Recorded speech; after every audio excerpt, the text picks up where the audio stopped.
So today we'll be looking at the quadratic equation x squared minus 5x is equals to minus 6. X squared minus 5x is equals to minus 6. And we'll be using the quadratic formula. X is equals to minus b plus or minus the square root of all b squared minus 4ac, everything all over 2a. So let's look at the general form of a quadratic equation. The general form of a quadratic equation. And the general form of a quadratic equation is ax squared plus bx plus c is equals to 0.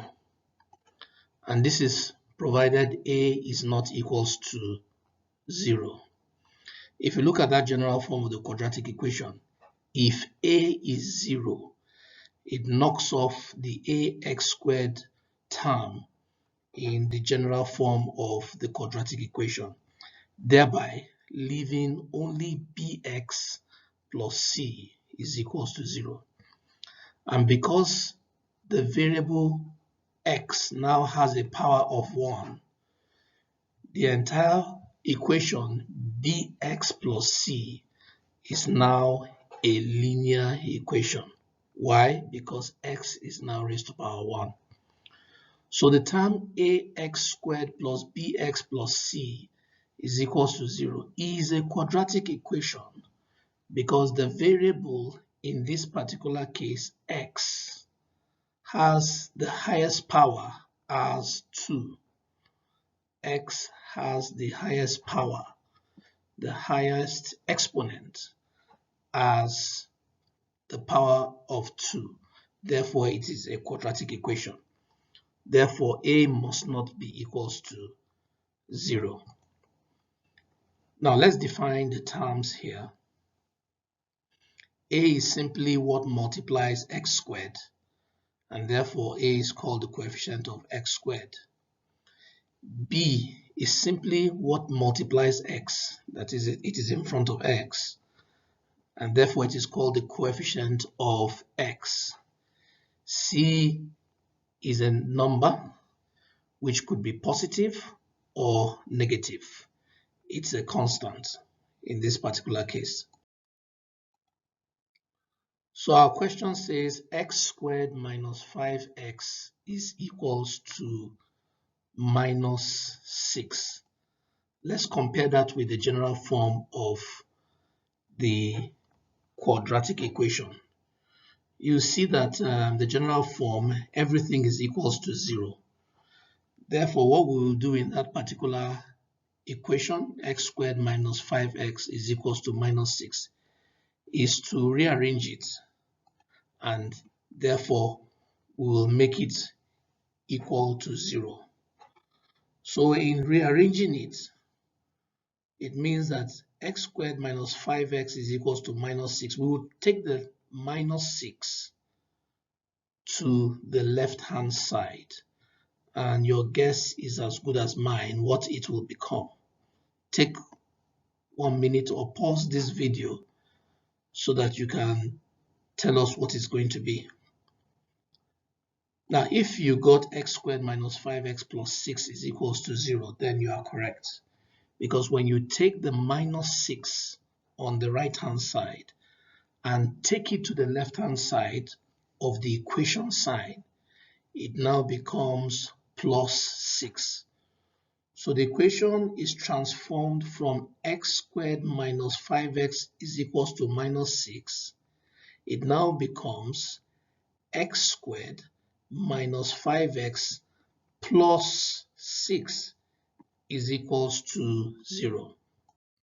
Now what we will simply be doing is to compare the general form of the quadratic equation with our rearranged equation, which now looks in the pattern of the standard form of the quadratic equation, you can clearly see that ax squared plus bx plus c is equals to 0 is easily comparable with x squared minus 5x plus 6 is equals to 0.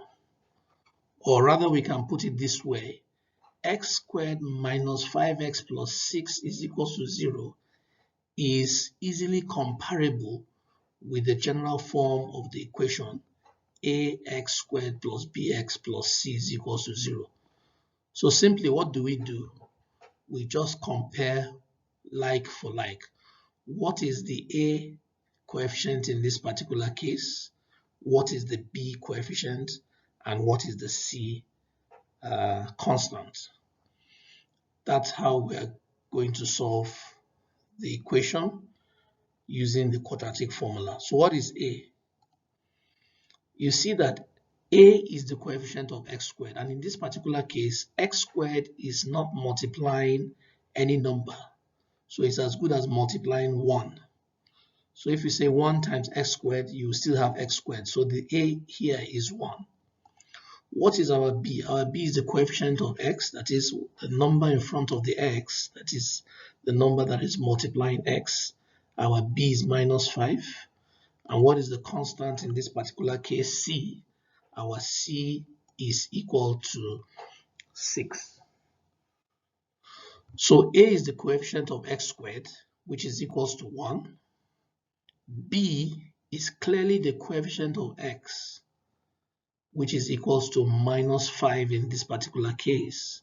And then c, being the constant, is equals to 6. So what we will do is simply to use the quadratic equation to solve this particular question. But in doing so, we have identified a as equals to 1, b as equals to minus 5, and c is equals to 6. A being the coefficient of x squared, b being the coefficient of x, and c being the constant. So we just pull out the quadratic equation. This is an equation or quadratic formula. This is a formula that is easy to remember. The more you practice and utilize it, the more you don't even need to cram it. But for now, just have it handy. Minus b plus or minus square root of b squared minus 4ac all over 2a.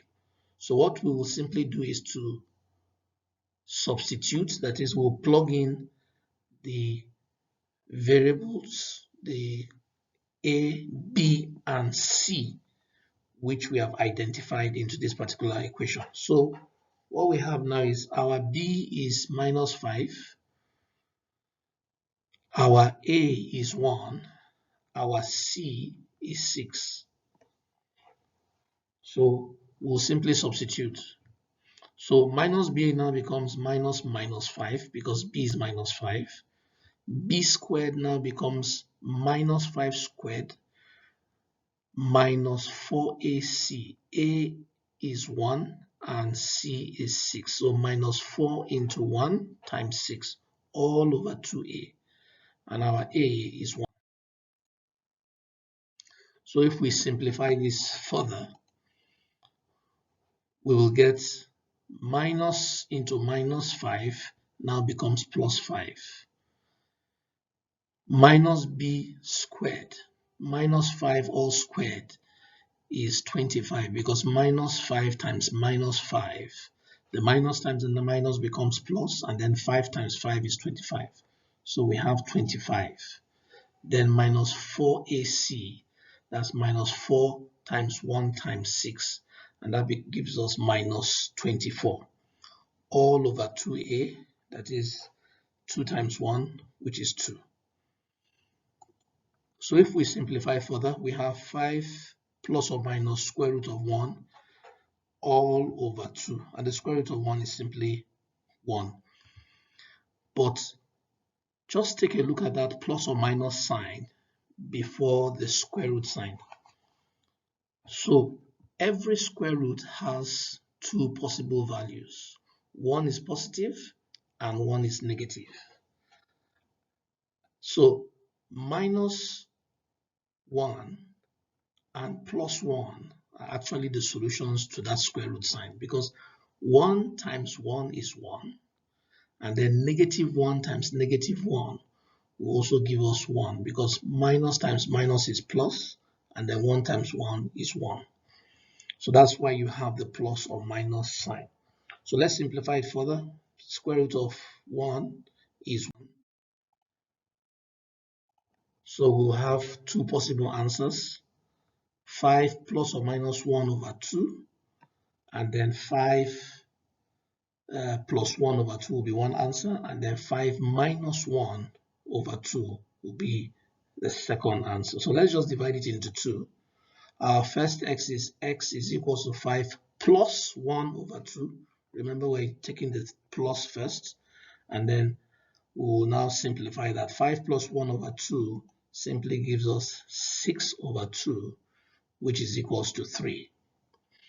Then for the second solution, which is 5 minus this time 1 over 2, let's look at that on the right hand side. So we'll use the minus sign. 5 minus 1 over 2 is equals to 4 over 2, because 5 minus 1 is 4, and then by the time we divide it by 2, that is 4 over 2, that gives us 2. So we have succeeded in solving the quadratic equation, and our solutions are x is equals to 3 or x is equals to 2. What this tells you and me is that the values of x we have here, x is equals to 3 or x is equals to 2, satisfies the equation. So here we'll be doing a quick check to confirm that our solutions are correct. How do we know if our solutions are correct?